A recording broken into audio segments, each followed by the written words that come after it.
আজকে আমি বানাচ্ছি ফুলকো ফুলকো গুড় পিঠে। চলুন আজকের রেসিপিটা শুরু করি। এখানে আমি আতপ চাল ভিজিয়ে রেখেছিলাম 2 ঘন্টা আগে। এই চালটা ভিজে গিয়েছে ভালোভাবে। আমি এই চালটা এবার মিক্সিতে পিষে নেব। এবার অল্প জল দিয়ে দেবো, দিয়ে এবার বেটে নেব। চাল বাটা হয়ে গেছে। এবার আমি একটা বাটি নিয়েছি, এই বাটিতে ঢেলে নেব। এবার এর মধ্যে দিয়ে দেবো 1 কাপ ময়দা। এই কাপেরই 1 কাপ চাল নিয়েছিলাম, ওর জন্য আমি 1 কাপ ময়দা দিলাম। আর দিয়ে দেবো গুড়। গুড়টা গুঁড়ো করাই গুড় এটা। আমি অর্ধেক বাটির মতন গুড় দিয়েছি। অল্প লবণ দিয়ে দেবো। এবার এটাকে আমি মিশিয়ে নেব।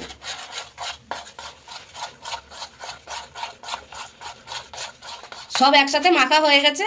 আর এর ঘনত্বটা এরকমই রাখতে হবে, চামচের গায়ে যাতে এরকম মোটা হয়ে লেগে থাকে। এবার দিয়ে দেবো অল্প মৌরি। গুড় পিঠেতে যদি অল্প মৌরি দেওয়া হয় তাহলে এর স্বাদটা খুবই ভালো লাগে। এবার কড়াই বসিয়ে নিয়েছি, কড়াইতে দিয়ে দেবো সাদা তেল। তেলটা একটু বেশিই লাগবে। এবার 1 হাতা করে বেটার থেকে নিয়ে নেবো, দিয়ে গরম তেলে ছেড়ে দেবো।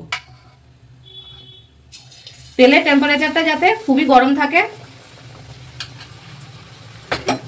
দিয়ে এরকম করে তেল ওপর দিয়ে একটু ছড়িয়ে দেবো। আর কত সুন্দর ফুলেছে দেখুন।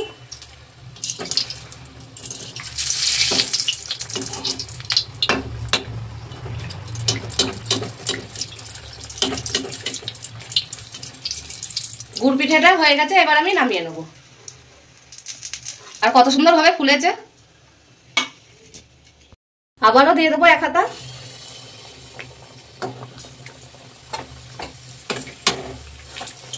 এটা ফুলবে, আবার ভিতর থেকে অনেক জালিদার হবে।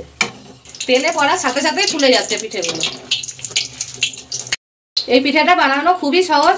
যারা কোনোদিন বানায়নি ওরাও বানাতে পারবে। সব পিঠেগুলোই আমি তৈরি করে নিয়েছি। একটা আমি আপনাদেরকে দেখাচ্ছি ভিতর দিয়ে কতটাই জালিদার হয়েছে।